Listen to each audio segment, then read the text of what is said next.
Here's a place where all of us can be safe. Our stories of transformation can be safe, and all the things we want to research are safe here. This is Safe Space with Cheyenne. I'm really excited you're here, and I hope you stick around for a while, because I've got a lot to show you before I leave Earth. I love you guys. All right, well, welcome back into all my Safe Space friends. Today I have Patricia Cori with me. She's an internationally acclaimed author of a whole conscious line of books. She does have one novel, but she has so many other books. You have to check out her YouTube channel. I'll definitely link it below. The one today that's going to be on the docket is called Hacking the God Code, The Conspiracy to Steal the Human Soul. Today she's come on to talk to me not only about the book that she just published last October, but also her work over the last 25 years. I just got introduced to her work not too long ago, so I wish that I could go down a huge rabbit hole right before I even bring her on, but she's going to do it for us. She has a couple other books. There's The Cosmos of the Soul, Atlantis Rising, and No More Secrets, just to name a little bit of what she's got. She's got, I believe, 13 novels now out. Well, 13 books, I should say, in one novel. But she's come on today to share a little bit of her gift with us. So thank you so much for coming on, Patricia. It's a pleasure, Cheyenne. It's really good to meet you, too. Yes. Good energy all around. So starting off, you've been doing this for over 25 years, right? Well, way longer than that. Yes. But I started channeling books. It was about 25 years ago. Yeah. Before that, I was a healer. I had my own spirit center in Rome, Italy, where I lived for 30 years.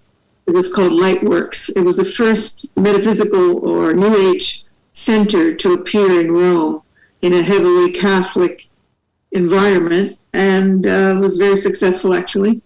So, yeah, my whole life has been dedicated to this work, but it's been about 25 years since I brought in the first book called The Cosmos of Soul, and then it was almost like a book after book after book. And I'm still at it, as you know, 13 or 14 books. I've lost count. Yes.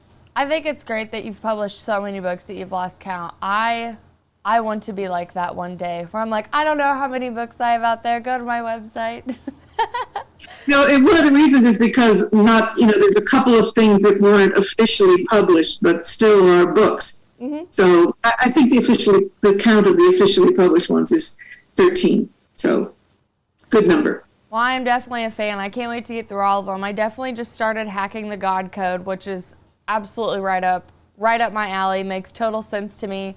I haven't got around anybody that I'm able to discuss it with that maybe they're not on the same frequency of understanding how our DNA is kind of being not only educated against us, but used against us. So to find a book that really encapsulates all of that in the modern day stuff of what's going on, I'm very excited to get on. Is this also, would you consider this like a channeled book with the Syrian High Council? No, this is not a channeled book. This is me talking from my gut. Good. And, it's a different vibe. I mean, the Syrian material is very lovely. It's beautiful messages for humankind, lots of galactic prophetic information. But this one is just, I realize, okay, I have to talk about this. Yeah. And knowing that it was sort of risky to be talking about the New World Order, not that I haven't talked about it before, but things that are being put in place in our civilization and what we need to do about it. And I was going to do it anyway. So, boom, out came the book. Well, I love that you said that, because when I was reading over everything that was in the book and just basically every system that you were calling out, there are so many people that they actually do feel this way, whether they have any idea of what to actually do about taking their power back. But the fact that you're like, I'm just going to talk about this, and this is the shit that gets people killed, let's be honest, but I'm going to talk about it. This is the truth. Okay, we're going to do it. Because I was sitting there reading it, and I'm Cheyenne, I have to tell you that we're all doing our part. I mean, you with your program, me with what I'm doing. Lots of people are stepping into the power zone, and we need the light brigades to be fearless, because Yeah, they could take us out. They can't take everybody out, but they can certainly take the ones out with the loudest voices. And so my concern, I mean, it did take a minute of reflection, because as I was writing the book, every so often I'd go, Yeah. oh, ouch. Well, and even the passion behind it too. You're like, people need to know. Yeah, and it's always been my mission, and I have a very strong fan base who count on me to do that, to speak fearlessly, unedited, as far as I can get past the censors, because I do edit words and I use abbreviations where possible, but we're all doing that. But the bottom line is, this book is a punch in the gut to the powers that shouldn't be.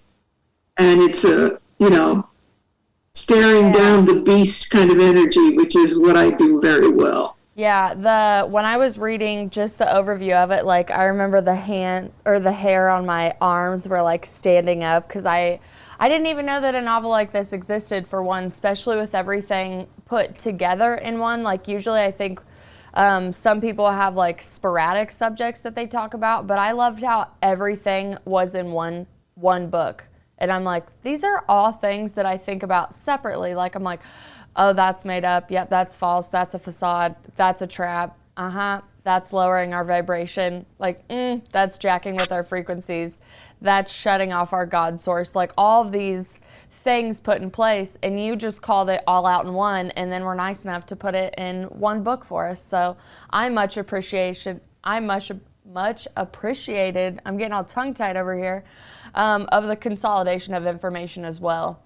Backing up to when you first started channeling, to you, what does channeling feel like for you? Because I also channel. I definitely don't channel novels. I usually do it in the work that I have with clients. But for you, what does it feel like for you when you're channeling? Okay, well, I want to just specify that these are not novels. They're books. Yes, they're books. So, I'm sorry. I keep saying novels. Right. But they're not novels, because novels are fiction stories, and these are flow of consciousness works. So there's that. And how it feels. When it began, I've been a clairvoyant all my life. I've been a very psychic person from childhood. Didn't have to learn it, didn't have to have a breakthrough. It was just my gift through life. And in fact, growing up, I didn't realize that a lot of people didn't see the things I saw. It came as a big shock to me. I don't remember the age when somebody said to me, "What are you talking about, psychic pain?" It was my mother. She said, "Honey, what are you talking about, psychic pain?" And I was flabbergasted. I was like, "What do you mean? What do I mean?" She said, "You keep using this term." I said, "I mean that when I see somebody in pain, the pain goes through my body." And she said, and I said, "Our bodies." And my mom said, "No, I don't feel that." I couldn't believe it, because it was part of my reality from childhood. So, but when I started channeling the book, so let me back up even further. As a child, I had contact from beings that identified themselves as the Little Blues. And they were little Tinkerbell type characters. They used to come and nest wherever I was out in the garden, because I spent a lot of time in nature, still do.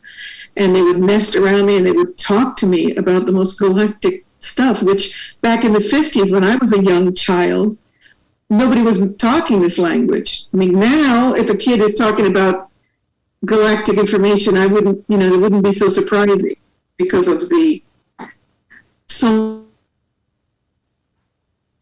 much information available. But then, there weren't even there were hardly any metaphysical books out. And so my mom said that she said, "You were a special kid." And I one day at 4 years old, I went into the kitchen. Anybody that's already seen me interviewed is going to go, "She's not going to talk about the kitchen again." But it's important. I ran into the house. My mom was cooking, and she said she had a pot of spaghetti sauce in her hand. And I said, "Mom, I think there's something you need to know." And she was busy, Italian mother. She said, "What's that, honey?" I said, "I'm not from this universe." And she told me later, she almost dropped the pan of sauce. And she said, where are you from? I said, "I'm from a parallel universe, but you're not ready to really understand that yet. So I'll get back to you." And out I went to talk to my little blue people. So yeah, I had contact back then, and I knew later on that was the Syrians appearing to me in a way that I wouldn't be frightened, as a child wouldn't be frightened. So in 1996, I went into my first crop circle in the England countryside, and there I had the out-of-body galactic experience of all time and space. And when I was taken out of my body, I encountered this committee of conscious beings on another dimension, a sixth dimension.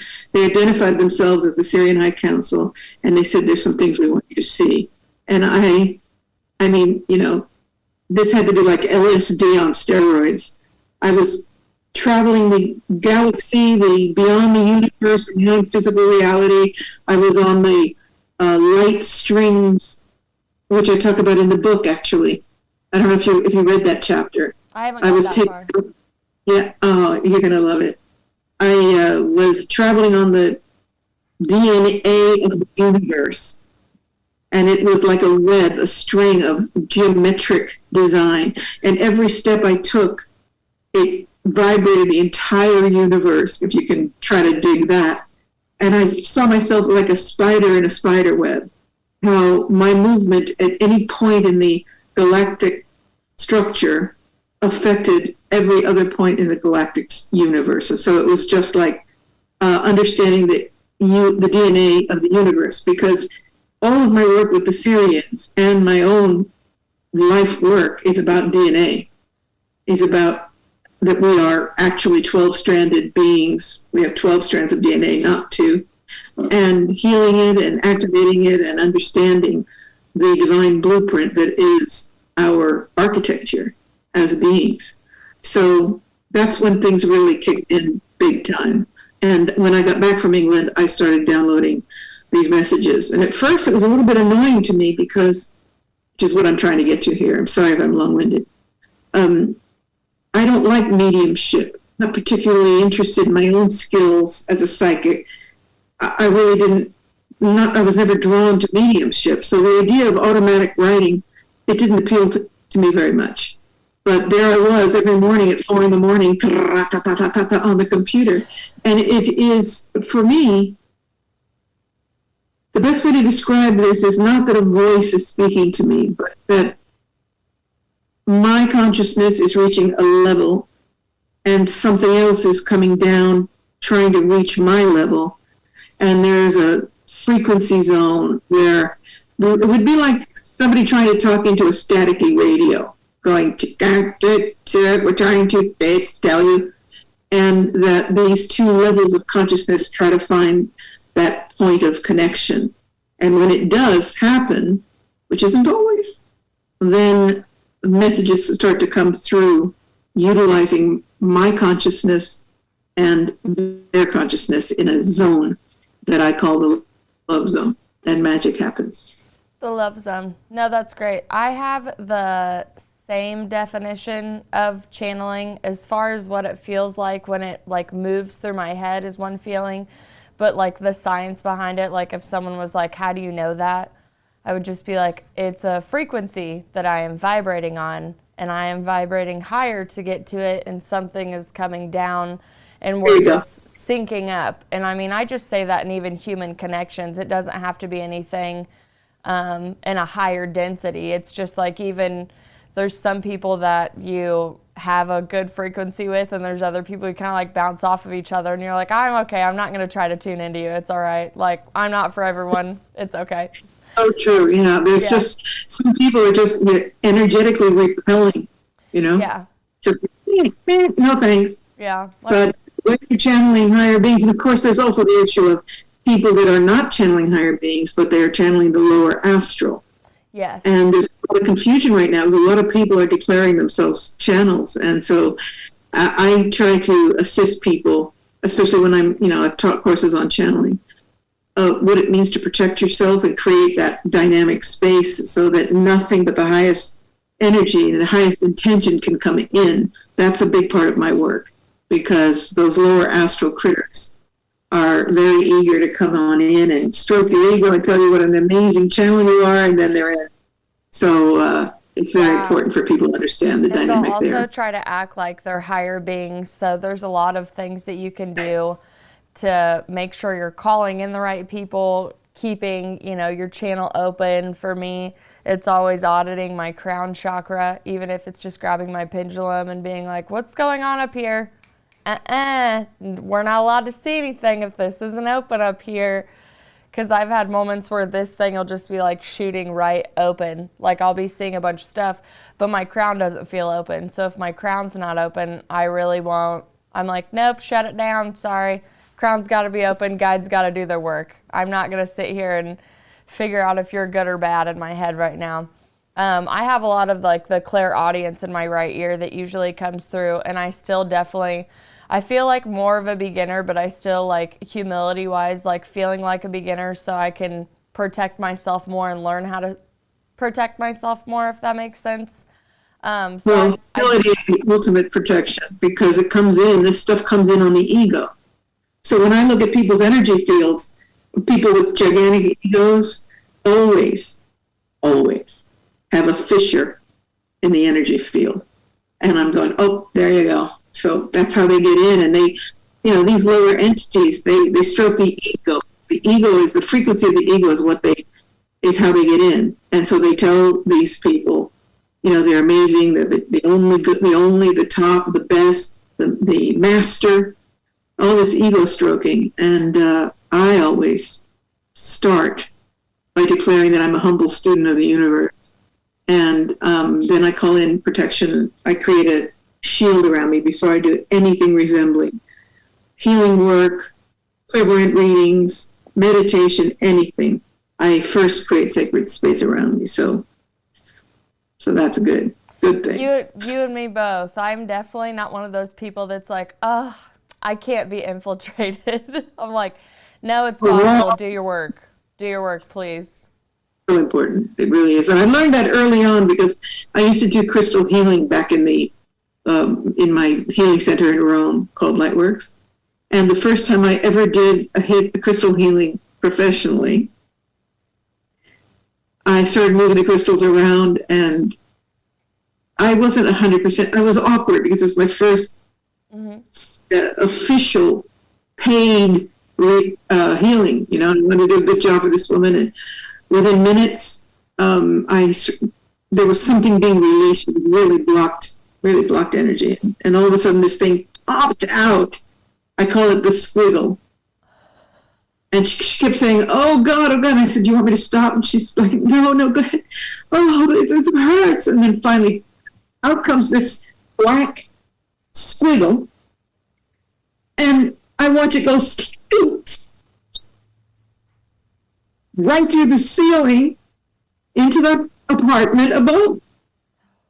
And I was so green, I just stood there, and when I looked at my crystal, I don't know if you know Vogel cut crystals, but they're extremely expensive. They've got very, very extreme points because they're used as laser wands and they're carved by psychics. Okay, so she had a reaction like, "Oh God, oh thank you God," and I was standing there going,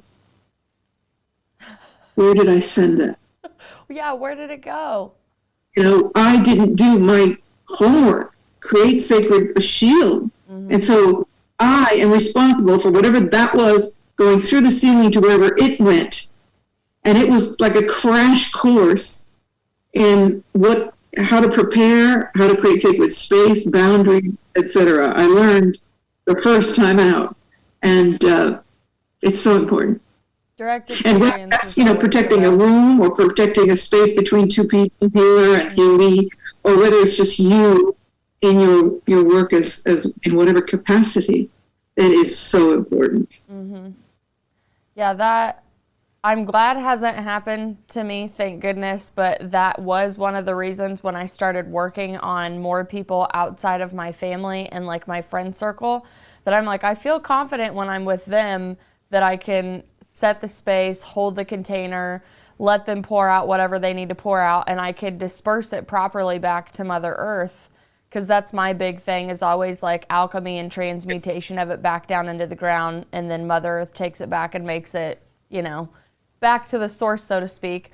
But when I did realize when I switched over to working with people that maybe like they just met me from a friend, and this is the first time I'm actually getting in their energy, I'm like, okay, let's make sure I actually know how to ground this stuff, because I have no idea what I'm going to pull out of this person.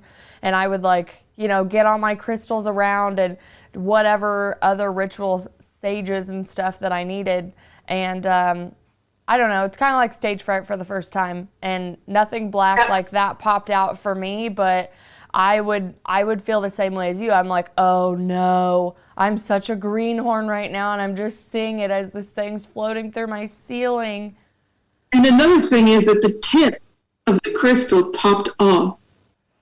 This crystal in 1994 cost me $800. Okay?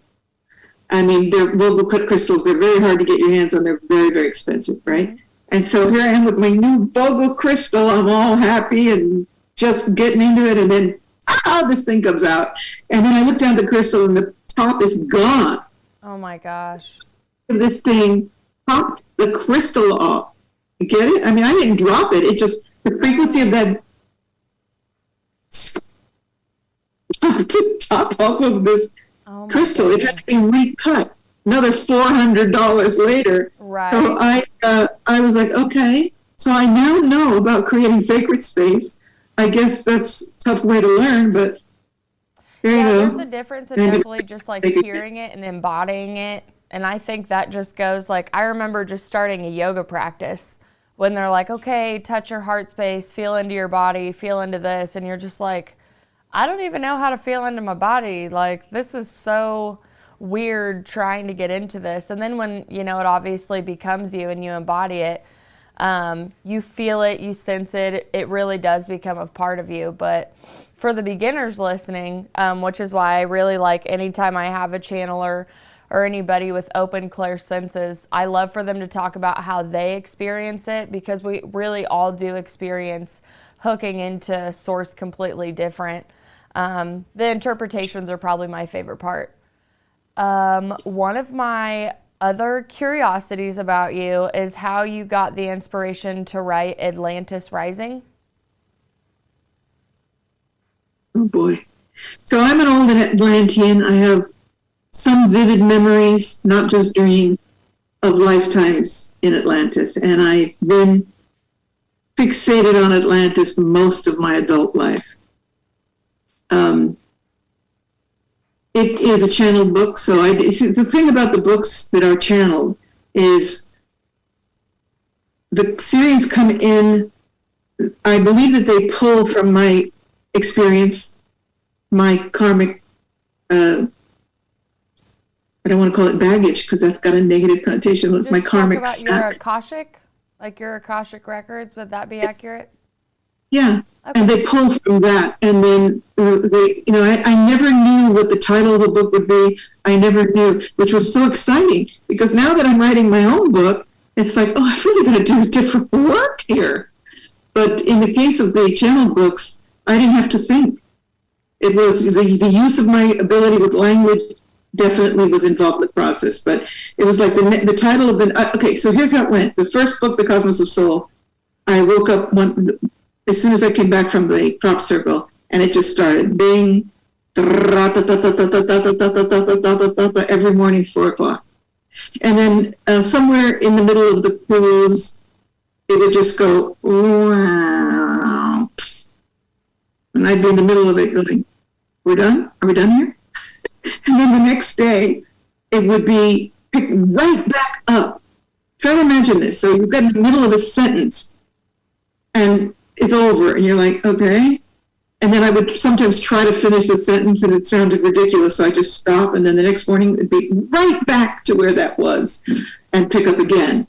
And so after that process of the Cosmos of Soul, I had a 24-hour period, or 48 hours, I don't remember, and then I wake up, 4:00, ding, goes the bell, and I hear the title of the next book is, I'm like, could I have a break here? I mean, the title of the next book is, and it was like, bam, Atlantis Rising, The Struggle of Darkness and Light. And off it went again. And so this was a very exciting process because I just turned out these books, and like I said, it pulled a lot from my experience, but it's coming from a higher source. So as far as how was I motivated, I was just in service, welcoming the energy, and having my own collection of information that I'd gleaned over the lifetimes, and some things that I'd gleaned from research. And you know what's really funny? That's not funny. What's destiny is, I am now living in the Azores, and it is Atlantis. The people here, the elders here, know that the Azores Islands are mountaintops or peak twins from the continent of Atlantis. So I've returned to Atlantis in this lifetime. And I always say, from Atlantis I began this earth journey, and to Atlantis I have returned to complete it, because I'm convinced, maybe it's wishful thinking, that I'm done with earth incarnations in this lifetime. I say it often, and I apologize for saying it if it sounds out of an ego when I say it, but I tell my friends that I meditate and talk to every day often, I'm like, there's no way I have to come back here, right? Like, I mean, I understand karma. I understand the things that I did, and I repented, so to speak. Okay, so I'm about to tree branch, I can already tell. There is a show on Gaia, and it's called Galactic Messages, where they talk to the Taygetians out of the Pleiadian star system. There's a bunch of in the Pleiadians, so they don't say they're Pleiades, they're Taygetians from the star system. And they were explaining how karma has been rewritten to work against us.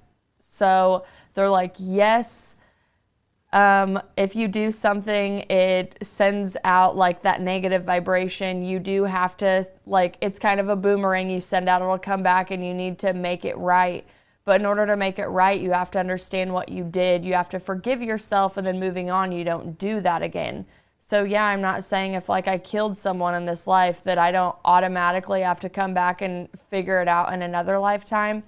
But there's a lot of karma that people in the human race are holding on to because they either do it from a religious standpoint and then go continue to do it, and then just, it's some weird cycle they're putting themselves in.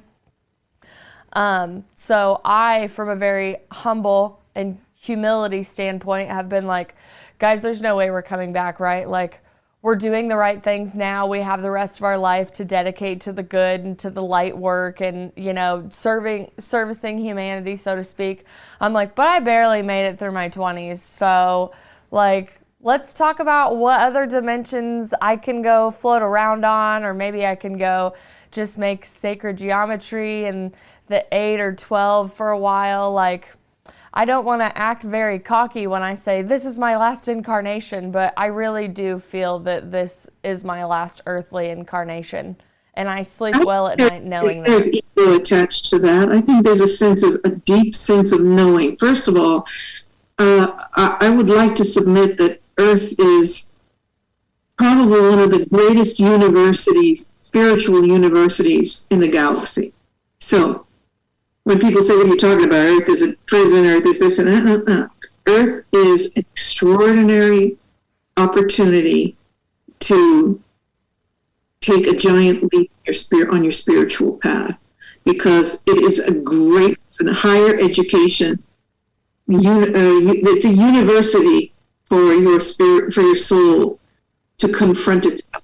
And if you learn in this lifetime, not that you've made good or bad karma, because you didn't mention good karma, right? But not that you have to pay for your karma, not that you have to, that karma can, I mean, what you said doesn't exactly resonate with me. I believe that the idea of karma is this beautiful measure from which you can direct yourself to what you perceive as good or bad or right or wrong or ethical and moral, by not thinking, if I do this, I'm going to create bad karma, but just recognizing that you are, in the end, the master of your destiny. Even if you perceive of a higher being, which of course I do, beyond your own being, because you are a creature you are a creature, let's say, of God. I like to refer to God as prime creator. Still, you have a framework where you are, like people say, well, let's just hope the universe handles it. And I always say, well, let's give the universe some help, because we are free will individuals still, and we came here to exercise that capacity to choose between the poles, the polar realities of good, bad, light, dark, etc. So if you're just going to sit back and say, well, I'll wait for the universe to handle it, you're in passive mode, and I don't understand what you're doing here, right? So when I say I'm done with this reality, I'd like to think I'm done with this reality. It's not an ego, and I don't think yours is either. It's just I really believe I've got this lesson, which is I don't blame any outer thing for what is happening inside of me, in my world. I take responsibility for everything that is around me, that's happening in my perception of life, my creation of the world, my inner world, my immediate world. And I don't take responsibility for the evil that's out there, but I do take responsibility for how I interact with it, how I stare it down, how I stand in my power and my light. And for me, that is a huge win in the University of Hard Knocks. And then the other thing is recognizing that you are an immortal being. This is my biggest thing. Recognizing that you go around and around as long as you need to. And I do tend to agree with the Buddhist path, which is, you go around, you reincarnate with people that are important, the souls that are teaching you, and sometimes that's a hard lesson. Sometimes I'd love to reincarnate with my mother. Oh my God, right? But that at a certain point, you're ready to leap off the wheel. And the basic reason, the ultimate reason, is because you finally understand that you're just passing through this tube, this little, I call it the tube of life. You squeeze through the birth canal from this expanse of being soul, spirit. You squeeze in this tight canal and into this tight density of 3D, which is becoming 4D. And you squeeze through life with all of the drama that is involved in it. And if you're lucky, or if you're more than lucky, if you're successful, you recognize along the way that, wait a minute, I'm just going to go back out of this thing and back to light, back to spirit. This little tube really doesn't matter that much. Why am I getting my knickers in a twist? And, I work with a lot of people. I've been a teacher, a spiritual counselor, and many other functions. And the greatest gift that I think I can impart to anyone is, don't take it too seriously. It's only life. Whether they blow the planet up tomorrow or whether you live to be 90, it doesn't really matter. It's such a short, finite space. And what does matter is what is beyond, and how your soul is evolving and taking those magnificent leaps to shoot you up the spiral back to source. I couldn't have said it better, ever. I'll probably replay this back when I just need to have like my warrior moment come back online. Where do I even go from there? Okay, so you have a dream background in being a healer and serving humanity, whether it was from crystal healing, energy work, spiritual teaching, running the place in Rome that you talked about. How did you get so passionate about then coming to write things down? Did you feel like this was just another level in your evolution and part of your responsibility of leaving stuff behind for humanity? No, it was because I started channeling. I was called. Wakey. And, the first few pages of Cosmos of Soul, I was in a trance. And then the next day I wasn't in a trance. I was aware of it. And so it wasn't a conscious decision to become a writer at all. And, 1, 2, 3, 4, I finally, in fact, in the middle of Cosmos of Soul, I went, wait a minute, is this supposed to be a book? Because I was teaching courses. I was, the center was very busy. And I'm like, but this is supposed to be a book, just keep writing. So, oh my God, a book? Because I was so busy. And then it was another book, and I just kind of, yielded to where I was being taken. And the council, when I said, is this supposed to be a book? I don't even know anything about publishing a book. And of course, in those days, there wasn't, sorry, I keep getting my hair in my eyes. There wasn't Kindle publishing and KDP and all these options for self-publishing. I was like, I don't know anything about getting a book published. And the voice rang through the ethers. We will open the doors. You just need to know when to walk through. And when I finished the Cosmos of Soul, I sent the manuscript out to 3 publishers. Try to believe this. Knowing, having been told, people said to me, oh, Patricia, it's so hard to get published. Negative. And I said, I just need to know when to walk through. And I sent it to 3 publishers. The first publisher to contact me was the one who published me, which was Gateway Books in England. And he wrote to me and he said, your book, I have been waiting for your book. It's an answer to a dream. I want to sign you to a contract. And then we started to talk, and then I got another message that said, we absolutely love what you've read, and we'd like to set up a telephone call. And the third one said, please get back in touch with us. So 3 out of 3 publishers got in touch with me within a matter of weeks. And without an agent, nothing, I got published in 2 weeks. Obviously, the book wasn't out in 2 weeks, but I signed the deal. I flew to England, because I was living in Italy, and was taken out to dinner by this wonderful man, Alec Bartholomew, and signed the contract like that. So I'm also very blessed. I've had a wonderful life. I have miraculous things. I have good karma. Not that I haven't suffered, because we all have our tragedies, but I have good karma, especially on my spiritual path. So lots of magical things happen. And certainly that was one. Hearing the voice say, we'll open the doors. You just need to know when to walk through. And I went, oh. And, the title of the book was Gateway, Doorway, right? The title of the publisher, sorry. So that's how I got into it. And it was a natural progression for me, teaching spiritual things and workshops and whatever. But it soon overtook me to the point that I had to close the center. It was just, I had too much work. So that's my history. And here I am, 23, 4 years later, still writing, still producing material. Yes, and then now you've actually reached down to the pit of your gut and given us this gem. So before you started writing this, obviously you are supremely passionate about letting people know what's really going on. But since you, the bulk of your work was channeled, what was the feeling of writing different when it was coming from your own consciousness? Oh boy, that's a great question.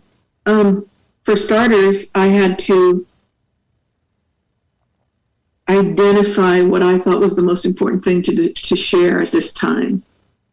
And then I had to overcome any sense of doubt or fear that speaking from my guts would put me in danger, because it's a very real concern. And then when I realized it would put me in danger, I had to say, do it anyway.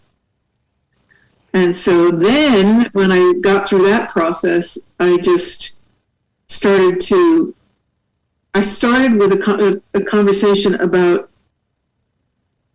standing in your truth no matter what, the importance of the light forces on the planet uniting at last, really, really uniting, and knowing that we are in Armageddon. We are absolutely in a spiritual war now, and there's no more time. There's really no time for hanging out, talking about, unicorns and angels. We've got to get into the grit if we're going to change things. So there's a lot of people who don't want to do that. They want to just stay in fairyland. And I don't mean to be offensive to anyone, but I don't think that's energy is particularly effective. It's lovely, and it's very good for one's self to stay in that place where I don't want to think of anything else except, love and light. But the reality is there's a war on this planet. It's getting tougher and stronger, and the dark side is going for broke. So we need more light workers to go for broke back and get out of that. Perhaps, I'm not telling anybody how to live their life, but perhaps redirect some of that love and light energy to love and light and power and strength and clarity. You see how I raise my voice when I do that? Mm-hmm. And so that was how I started out the book. It's just like, it's time to recognize this is Armageddon. What are we going to do about it? What are we going to do about it? And what am I going to do about it? So here is in fact, I think you may recall, at the end of the introduction, I said, this is my personal declaration of independence. And I was talking about being free of political correctness, being free of anybody's concern of being offended by anything I was saying, because we're so self-monitoring for fear of offending someone. And that has been placed in our society deliberately to shut us up.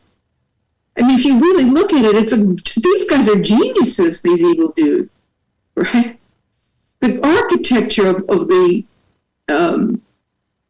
political correctness is brilliant. It's evil genius, so that we will shut ourselves up. Nobody has to shut us up. They don't have to censor us much, because everyone knows if they go here, oh, that's going to offend this one, that's going to offend this one, somebody's going to attack me. And so my message is, say it anyway.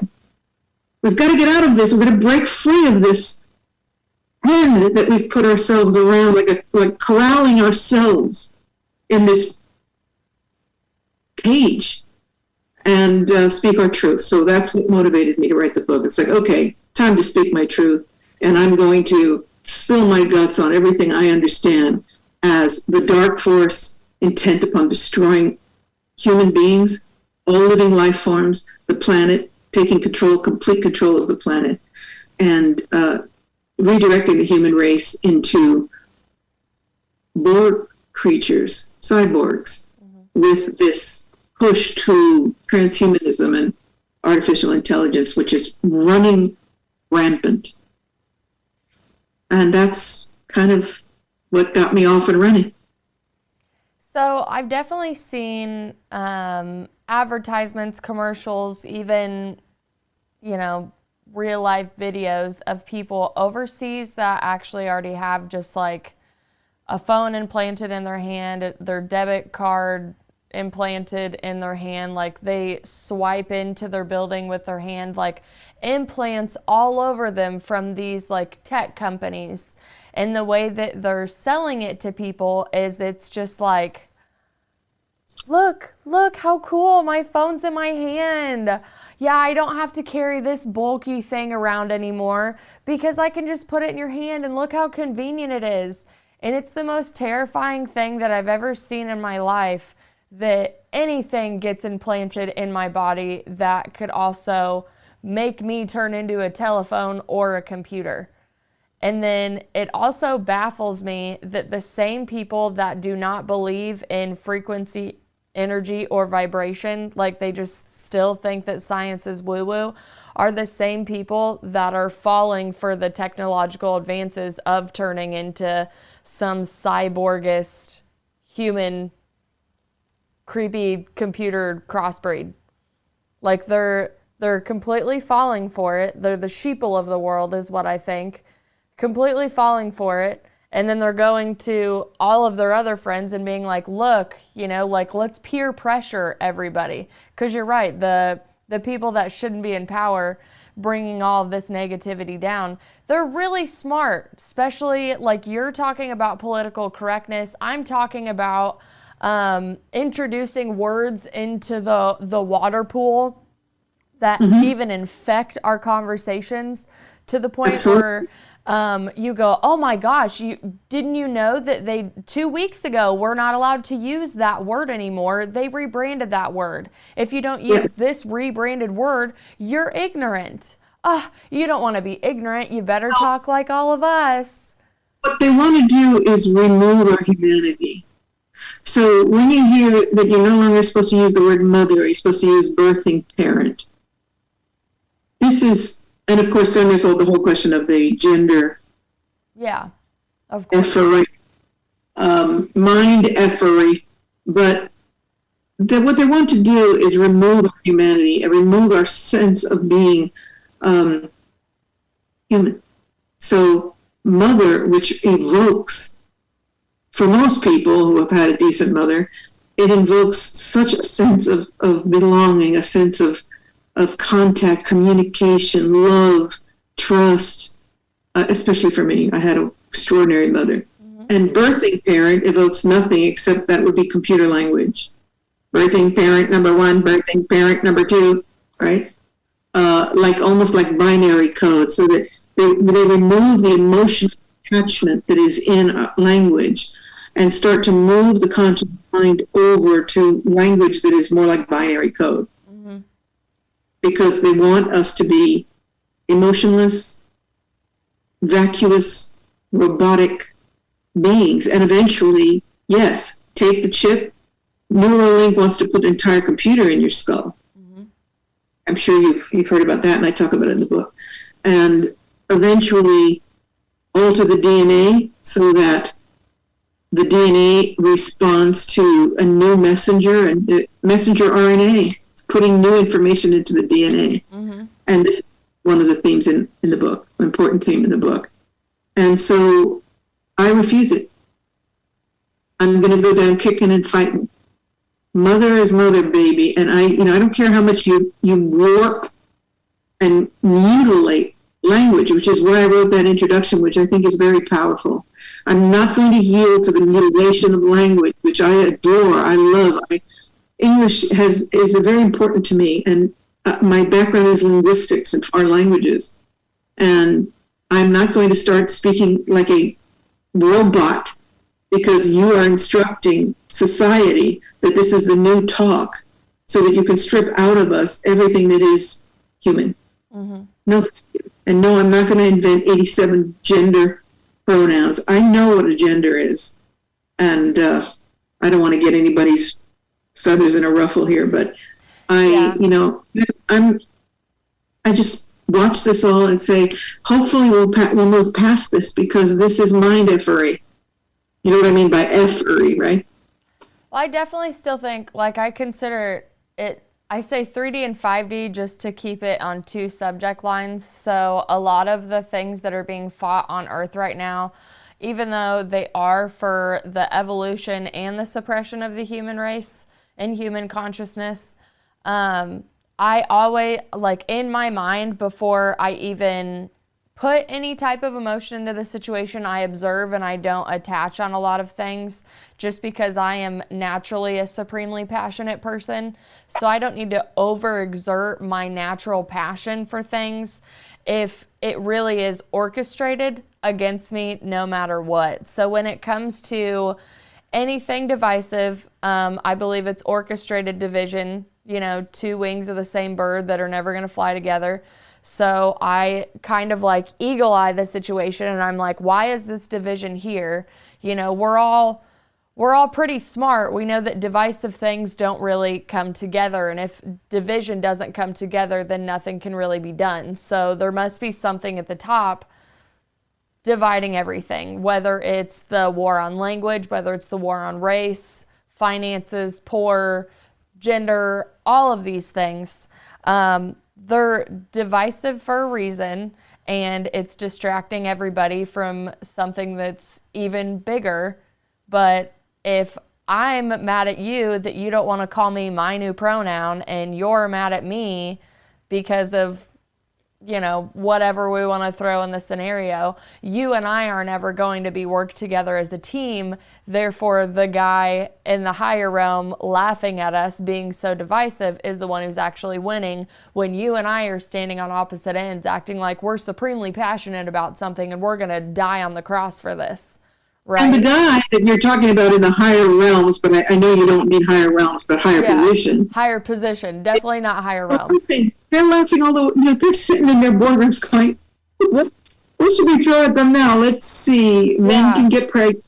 Let's do that one. World is flat. I mean, whatever those things appear in society that people decide to go to battle for, they're all planted there to keep us in division, because that is the plan from beyond Roman times. Divide and conquer. That's the way you do it. Keep the plebeians distracted with BS while we orchestrate the complete takeover of everything. Yes. And they're sitting there, fighting each other. The other day I saw a video, it was a video of a New York street at night. And this guy was walking down the street with a camera, hidden camera. And in one city block, there were three separate brawls going on, maybe 2 city blocks, okay? And they were like off the sidewalk, there were these 3 women that were tearing each other's hair out and fighting over a man or whatever. And then finally this dude comes in and he goes, hey, baby, lighten up. He's trying to pull these women apart. And then, the 2 feet down, there's another couple guys beating each other to death. And I was looking at it going, is this Sodom and Gomorrah or what? In 2 city blocks, you've got these outrageous behaviors. It's just, it's shocking. And this is all being inculcated in our behavior, pushing through the drugs, pushing through the hate, the racism, whatever. Just keep people on the edge where they can never unite, because you'll invent something else. Today it's their gender, going to fight over that. Then it's the race. Then it's what's the other one?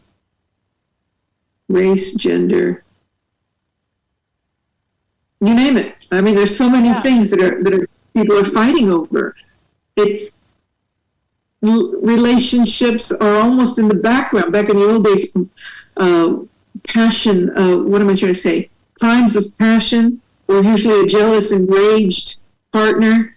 But that's sort of like passe. Now it's just like, let's beat the shit out of someone for no reason. Well, let's do that. I was going to say the programs like yours and programs like mine, I definitely think they're higher vibrational, whether we even have to get into the nitty gritty of some subjects. But at the end of the day, like, the intention behind the work is to serve humanity and make it better and be a brighter light. And there's a lot of content that gets 10 times more views than I get, right? And it's absolute trash. Like, I think I got on Facebook the other day, and I hate the button of all the other videos of people I don't follow that just show up at like recommend stuff for me. And then I was like, I don't even understand why I recommend. This girl just tried 5 different types of tequila out of 5 different colored straws. And that, like, it had like 500,000 comments and all this stuff. And I'm like, people are just absorbing trash all day long. They're completely desensitized to the shit they're actually programming in their brain. The people they follow on TikTok, like, they want to make sure not only if you think you're going to go in and do your work and find a subject, we're actually going to distract you with something that makes you dumber, turns your brain off, and actually literally just fills your whole consciousness and your auric body and field with just bullshit. It keeps you at a lower vibrational state where you're actually easily infiltrated by other, like, 4th dimensional energies trying to kind of absorb onto you. If you have no idea that you need to protect an energy body, you're probably like eating a bunch of bullshit, have chronic diseases that you actually think are chronic diseases, and I mean, you're probably following some false idol that doesn't even exist, you know? It's just, I believe in God. Prime Creator, I think, is a great way. Spirit, Source, Sophia, truly whatever you want to call it. I do believe in the highest creator that we have, but there's a lot of people following a creator that I think was made incorrectly, and they're giving their energy to the wrong, or in every capacity of life, they're outsourcing their lives so bad to the point where taking your power back just sounds exhausting because you outsource everything in your life, whether it's going and getting your gas filled, putting it on a credit card, going to work, outsourcing all of your energy for not amount of money, coming back home, trying to figure out food, realizing you're not educated in the right food, which really sucks for a lot of people. There's so many things that over time they really have been taken away from us, and they've been sold to us like it's a modern day convenience, and we're so lucky to have these. And now if you look at everything now, even with like DoorDash coming into play, Instacart, we're like, hey, stay at home and just make somebody else go buy all your shit for you. We'll just drop it off on your porch. And the thing that scares me most about that is the lack of human connection, even though everybody wants human connection. And I feel like the less you get around humans and the more we get behind these screens, the less our compassion goes down, which is, I mean, where our heart truly lies. The most powerful thing on this universe is a human heart, and the way that how palpable its energy is. And when you can lead with a heart of compassion, miracles actually do happen. I mean, good karma is one thing, but leading with gratitude and compassion are two of the biggest superpowers I've ever come in contact with in my life. But I've noticed through a lot of this new conditioning, and again, this upheaval in technology and separation of humans, that a lot of people are losing their compassion. Whether it's even me just going into a store, people not even making eye contact like they used to years ago, or being as open with strangers or as trusting. Like there's a turn of good that I can see, but I can also see the damage that's finally been done that even I, about 4 years ago, was still unconscious to. So with you doing your work as long as you have, and obviously being on earth longer than I have, was there a point where you were just waking up more to the suffering? Like you could see it more and more the higher you went into your gifts and into a frequency that you were able to maintain?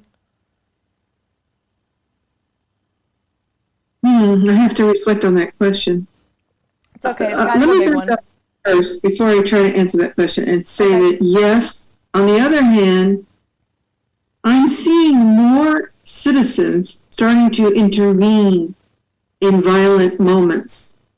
It's turning. It's obviously the violence and the negative energy on the streets and in restaurants, whatever, is accelerating. But more people are starting to intervene rather than turning the other eye.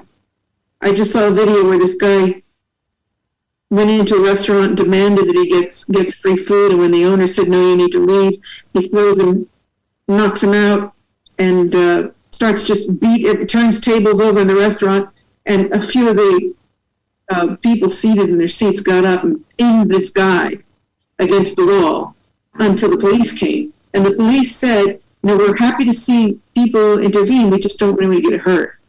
And I'm like, no, let's not tell people they shouldn't intervene. It's time for humanity to stand up for each other. First of all. So I just wanted to throw that in because, that's the upside of the negative side. As for the suffering, it's a fine gray line where you can operate as a healer, spiritual guide, teacher, etc., and observe and assist without getting dragged into despair. I'm an extremely empathic person, like I was telling you about at the beginning with the psychic pain. So if I see somebody in pain, I feel it in my body. If I see somebody put a needle in their arm, I feel a needle going into my arm. It's a terrible gift.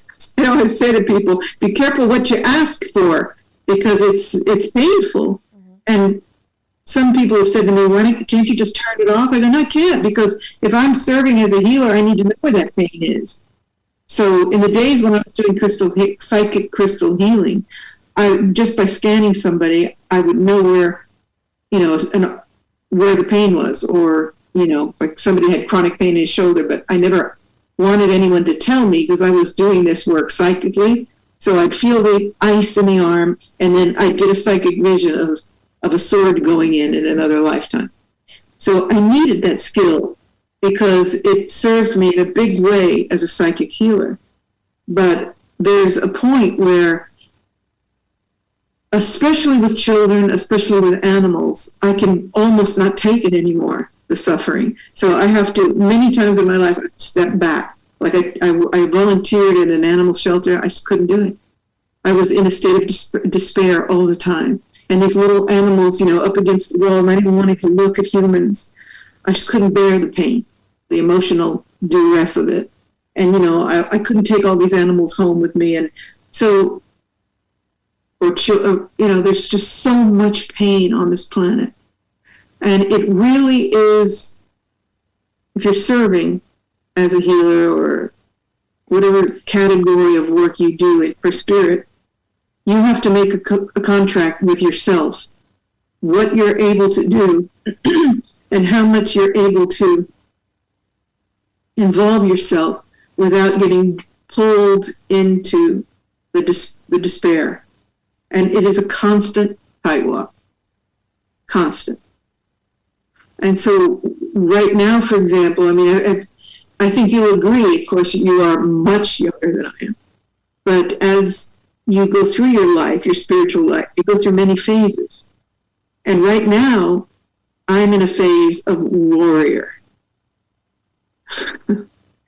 I am tired of the human race being abused. And I've got my sword is up, and I'm in my power. And it's a different energy than before, which was much more receptive, much more of being an intermediary between source and, let's say, a client that I was assisting. Now I'm in the front line, and it's a real commitment. And it requires having armor on and being fully empowered. Very, very empowered, yeah, especially to not give into any form of fear frequency. That I know that's definitely just a part of the process you have to go through. You just have to dig into that warrior more.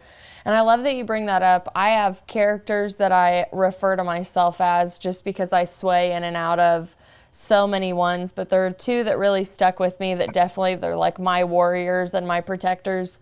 And one is Medusa, and just understanding that if I were in Medusa's shoes and had happened what happened to me, I would want to tell the truth, and I would want someone to tell the truth for me before I got out of this cave. So I have my Medusa mindset where I'm like, I'm going to tell the truth, and my truth is uncomfortable for others, and I don't give a shit because I'm tired of keeping my mouth shut for other people because of their feelings. I'm so fucking over it. It's ridiculous. And then I have another where, when you think of like serving humanity and, hey, humans, knock your egotistical shit off, just create good karma. We need karma to continue everything. But the Kali in me raged one day during a healing session I had. And I said, I still really struggle with keeping everything in line all the time, because I feel like I just have a pit of lava in my root chakra. I'm just so pissed at everything that's going on right now. And it's not like I operated from that, but I felt that that was a deterrent in me doing the work that I wanted to do. And I said, I feel like Kali, and I'm standing here and I have the ego of man wrapped around my neck, and I'm like, I have this severed head, and if you don't do your research on that picture, everyone's like, oh, it's demonic and awful, but the head is the ego of man, and she's sick of the ego of man pushing the human consciousness further away from source. Like, it's okay. It's time for all of you to wake up and work together because you're all the same thing. We're all the same thing. It doesn't matter what you believe. We all come from the same place. You guys, you're being infiltrated. You're being taken over. You're ignorant. You're sheep. You're being stupid. And I've always had kind of more of an aggressive tone if I were even going to come at someone about like who they are, so to speak. Even before, like, I definitely think I had more dark empathic tendencies before my healing journey afterwards. I understand a lot of the things I went through. Like you, I don't blame. I'm just like, oh, you got to go through it so you can kind of help others through it. Direct experience is our best teacher. One of the best things that I say. But Kali and Medusa are like my warrior terms, because I'm just like, I'm done with this shit and I'm not going to sit here and be a bystander anymore.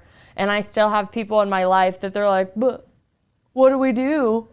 And I'm like, be a nice person, make eye contact, smile at strangers, pick up the trash on the ground, quit being a bitch, okay? If you're going to be a bitch, mean it and make it worth something for humanity. Not, I didn't heal my inner child issues, okay? Or my mommy issues. Like, that's not what we're here for. And I do love, I think I want to go back and pull this apart, how you're like, for anybody that's still in like fairy tale land and like wants to talk about unicorns and stuff.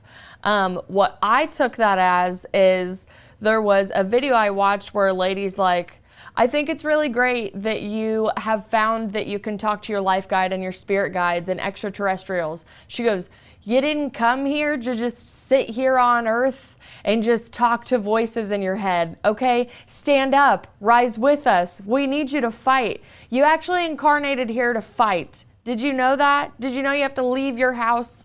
Did you know you have to do all of this stuff? Like, you don't get to sit here and do willy-nilly love and light. We need you to step up with us. And obviously that should have gotten more views too. That's a very important point. And it's just that that consciousness is very self-involved.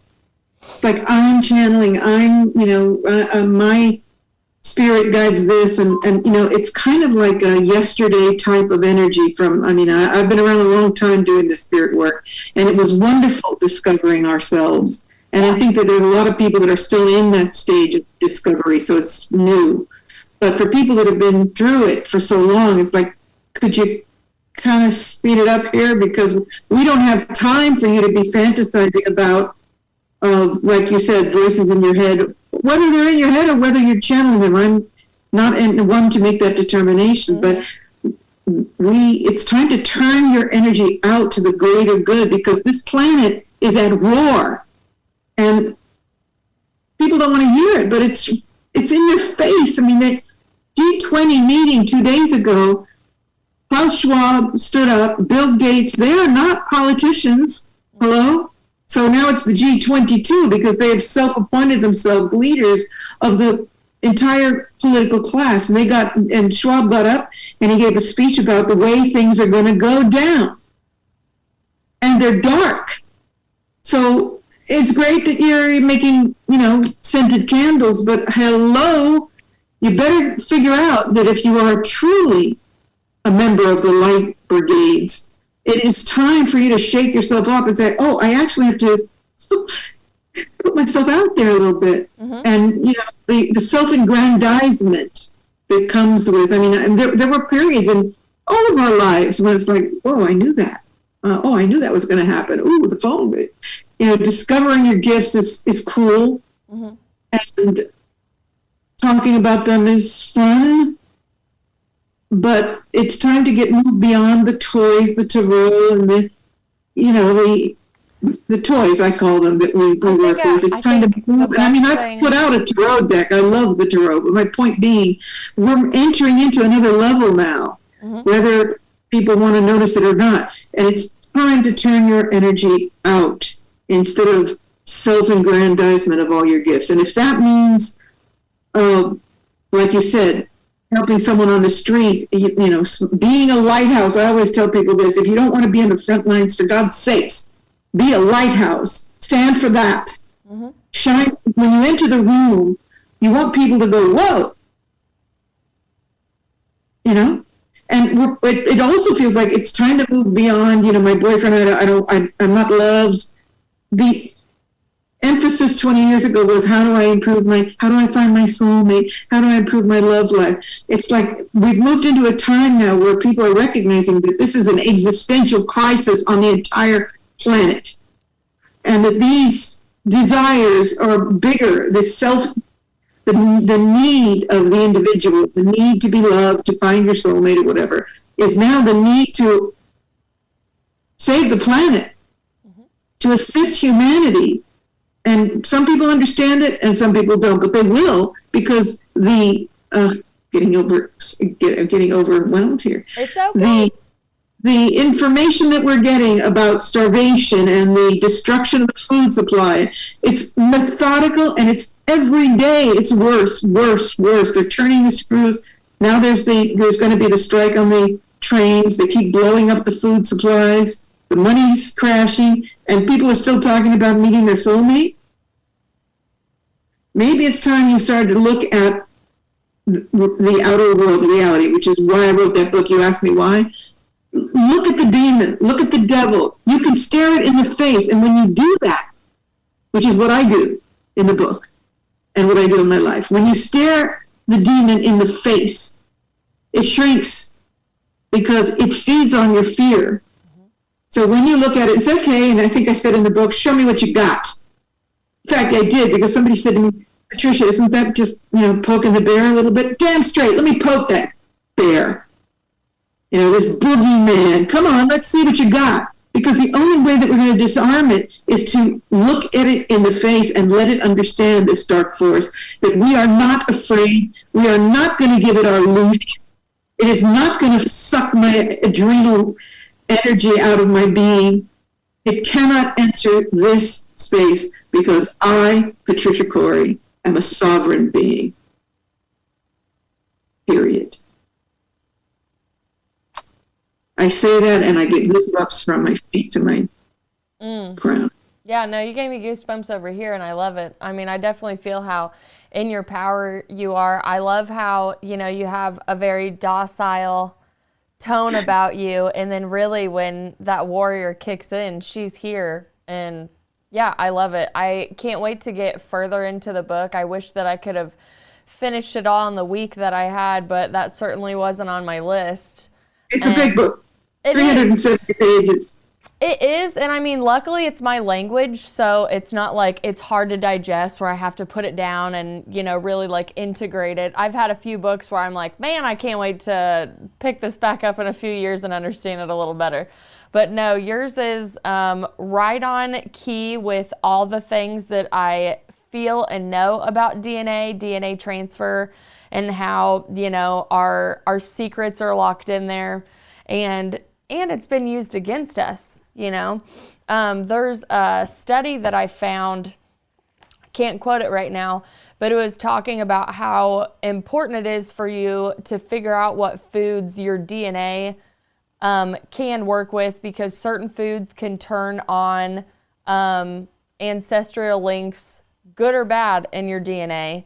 Or it can turn on chronic diseases, good or bad, in your DNA based on food. So when you talk about not only the food supply being messed with as far as getting to us, but what's in it before it even gets to us, talk about crimes of humanity. We could sit here all day and talk about that. But your book does a really, really good wrap up of what I believe we are all truly fighting against. I think there's too many people out there just going, oh, when's World War III going to happen? Because, that's when the nuclear bombs are going to come in and then we're all screwed. And I'm like, dude, World War III has been here. It's spiritual warfare. It's the war on fear. Are you scared right now when you walk outside your house? Like, are you scared that you might not be able to afford your groceries or your mortgage or your car payment? Are you scared that you won't be able to put your kids through college? Are you scared that you might not have a job? Are you scared? Because if you are, then they're winning and you're in the war. But guess what? You get to take your power back and join all of us over here that know exactly what's going on. And we're a lot nicer over here, right? Like, I know you see a lot of warrior movies where they're still all mean to each other. We're all nice. We all want everyone to get along, and we believe in the unification, and we definitely believe in the source that we all come from. So come over here, worry less, okay? Check your vibes. No low vibes over here. But in order to achieve that, a certain amount of things need to take place, because it sounds good, but people don't just shift like that without input. Oh, and so one thing that needs to happen is that people need to step away from the television. I go into this in the book a lot. The television is designed. It has a flicker in it that is deliberately placed in it to put people into a trance state, or what they refer to as a submissive state, within about 4 or 5 seconds of sitting down in front of the set. So people are 24/7 in front of the television. A lot of people have got their cell phones here and the TV there, right? So they're completely in an automatic, an alternate reality that is not, sorry, my dog is activating over here, that's got them outside of interacting with nature, animals, good food, cooking, loving their home, each other. It's just like this automatic world of programming. So in order for some of these people to come over and get out of the trance of what's creating the fear, they need to lose the tools that are holding them entranced. So number one, do your best, and I'm talking to the audience now, I personally haven't had television for 25 years. It took about a week to get used to not having the buzz going at night, but it was so liberating. So number one, if you can get rid of television, do it. As far as your cell phone, this is what I tell people is this is not your tool, it's theirs. It's their tool. And you're a tool to believe that it's your tool. So the phone is becoming so interactive that now we know that they can read they're going for, what do you call it? Recognition. Before long, you won't be able to get into your phone without eye recognition, facial recognition to just activate your phone. And then there's the suggestions that are coming in through the phone. And pretty soon you won't be able to get into the phone without being the obedient social credit system slave. So get rid of the phone. And you know what I do? I keep my phone outside the house in a metal box. I don't want the energy of it. I don't want the poison of it. I don't want the sound of it. And I have no addiction to it. It's really awesome. The only time I use it is when I need to transact something that requires me getting a code, or when I'm in the car because, I figure if something happens, I've got a way to get help. But other than that, I live without this freaking phone because I grew up without the phone and I don't like it. I do not like seeing people walk down the street with a phone in front of their face and walk right into me because they're unconscious. So there are things that people can do they don't want to because it's much more convenient to keep the toys in your face. But if you want to become conscious and you want to become independent, if you can't get rid of them completely, you need to say to yourself, well, here's a way to test if I'm addicted. Let's just not have it. See how long I can cope without having my cell phone in my face. And sometimes people go, wow, I can't stand being around without my phone for 5 minutes. Well, then you're addicted and you need to do something about it. So these are some of the things that I think will help people to come around. It's like, where have I been? I've been in this haze, glued to the television and all the nonsense programming and all of the programs that are in the programs. And liberating yourself from these things requires intention. And the intention is to take back your power and to take back your sovereignty. When I say that word, I go into altered states immediately. Oh, you feel it in your body. You're like, sovereignty, yes. Yeah. This is mine. I shall reclaim this. Well, I really appreciate you coming on today. I usually have a notebook. I have a notebook where I write down stuff in front of me, but they're just things that you've said that just feel so good on my body when you say them. and they resonate with so many of the things that I too believe. And I would say, what would you want to leave everybody with? But you already gave me your 1 and 2 and how to go about it, especially with protecting your energy field against all the things that are coming up to us. We could keep going on lists, foods, meditation, on and on and on and on and on. But for anybody that wants any more information on Patricia, I will definitely link all of her stuff below. Hacking the God Code, The Conspiracy to Steal the Human Soul is her latest work. But as she said, she's not done. They'll keep coming, and I will keep listening. You can also find you on YouTube as well. You release weekly videos, is that correct? Whenever the spirit moves me, but they can, you can go to my website to sign up for the YouTube channel so that to become a subscriber, sometimes I do 3 in a week and then other times I disappear. And I would like to invite people to please get this book.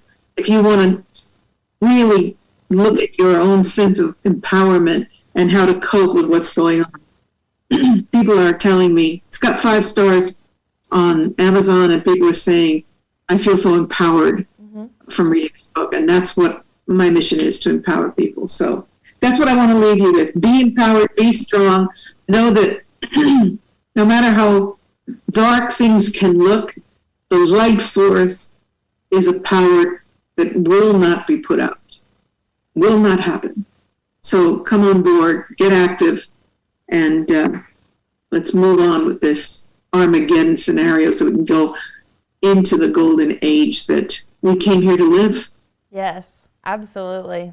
I appreciate you and I appreciate your work. And don't go anywhere yet, because I have some great music to dance us out to. Or at least to flow out to, I should say, because I got something kind of dreamy today. Vitality Exposed, you guys know who it is. Concert photography by Kelly Catastrophe. She's the one that sponsors the music for us. If you haven't been over to her page recently, she just did a iconic shoot for Motionless in White. So please head on over and give her some love. Today I've picked a song out from Like Saturn. It's also unlike Pluto's other project. It is called Forgetting Myself, which I wish you wouldn't, because we need you to come on board. So enjoy these melodic trances and then dance your way into the next episode. I love you guys. Thank you again, Patricia. Been real. Thank you so much.